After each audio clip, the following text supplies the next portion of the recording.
Time for your first stability test. Are you prepared?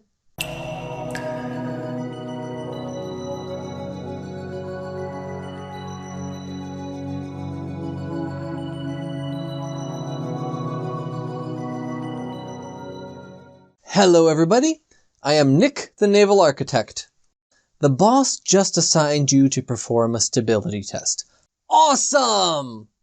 I think most naval architects aspire to conduct a flawless stability test. This is a lifetime goal for us all. Every naval architect learns the theory in school, and now you get to apply it.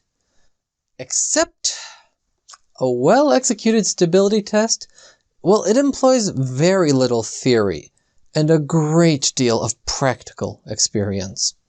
This guide imparts some of that hard-earned experience to help your next stability test finish without problems.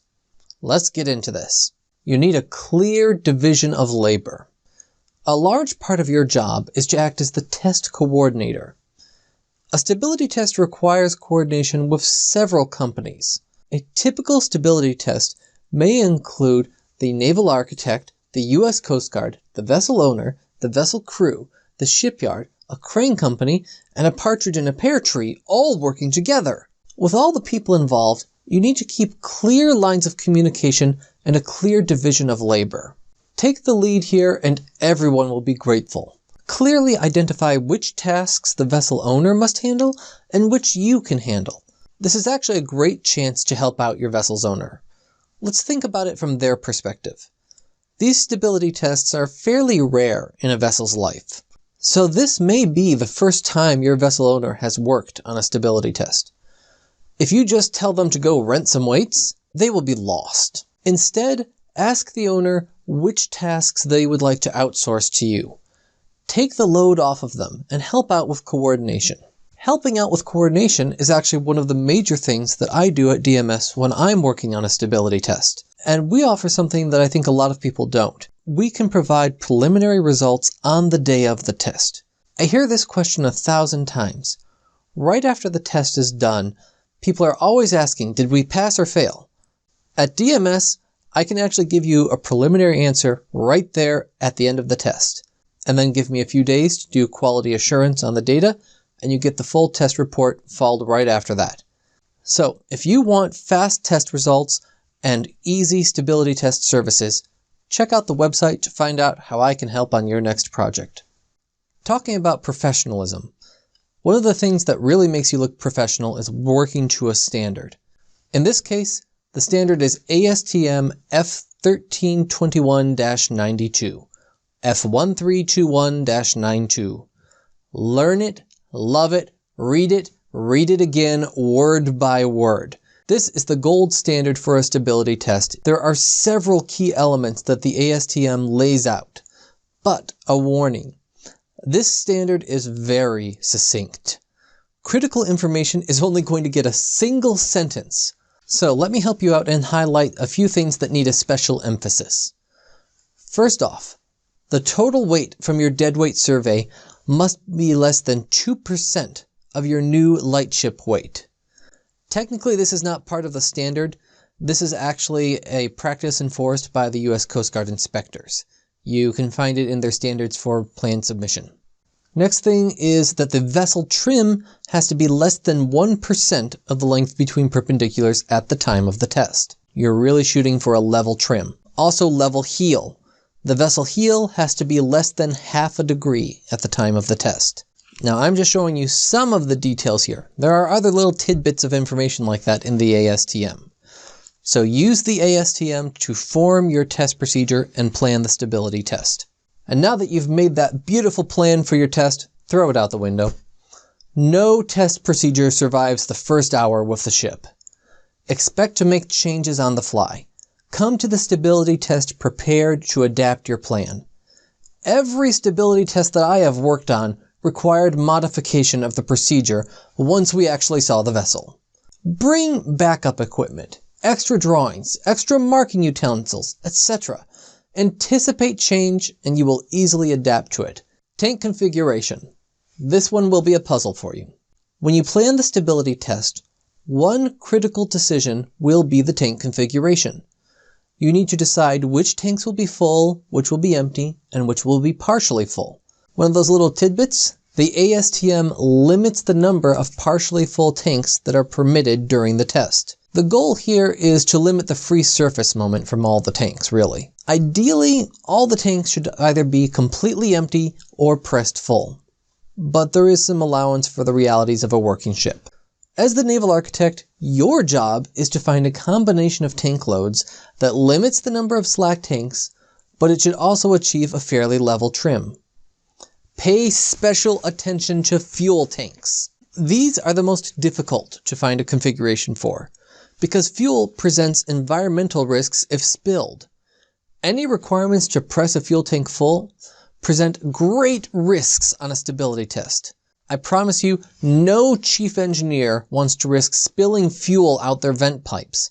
It presents a danger of major environmental fines. So fuel tanks are going to require some creative solutions. After deciding on the tank configuration, your next task is to pick the incline weights and their locations.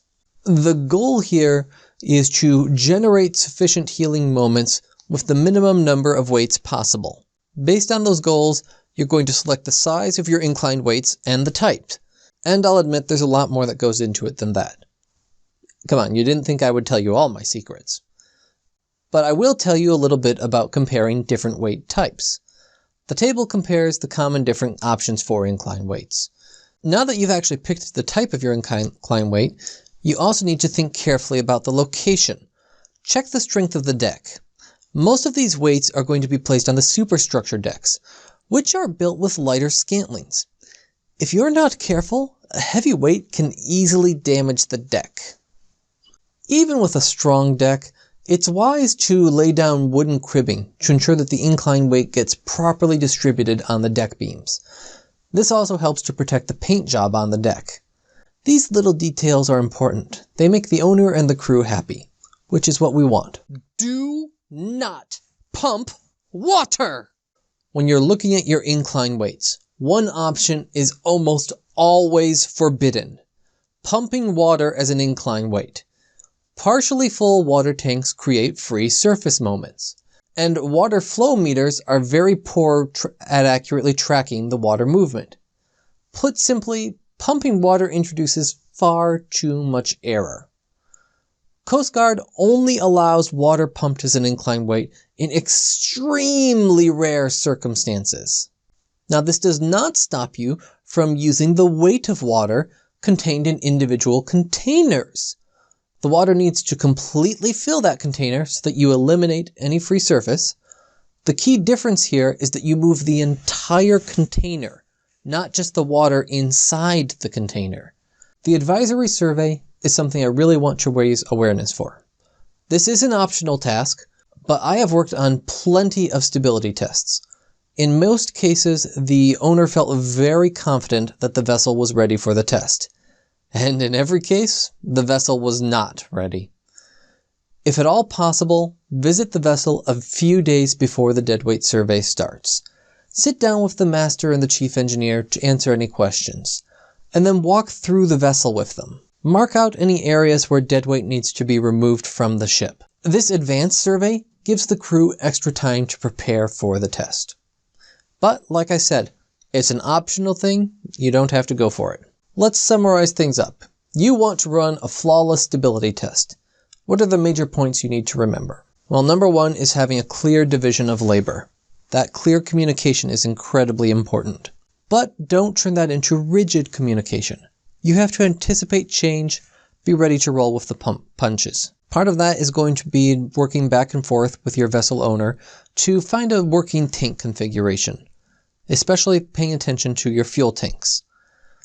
And then one way that you can help everybody out is potentially with an advisory survey, though that's an optional task and it depends on people's budget. But I think it can really help smooth over the entire process. Now, a little word of experience. I promise you this, despite your best efforts, the stability test will not go perfectly.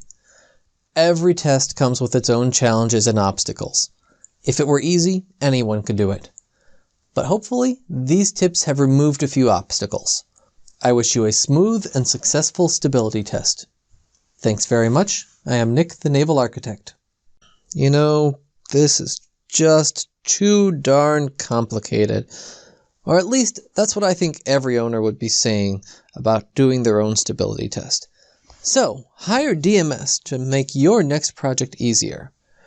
Check out the website to find out what services I can offer for stability test and follow-on work in stability analysis. Are you ready to make your next stability project a breeze?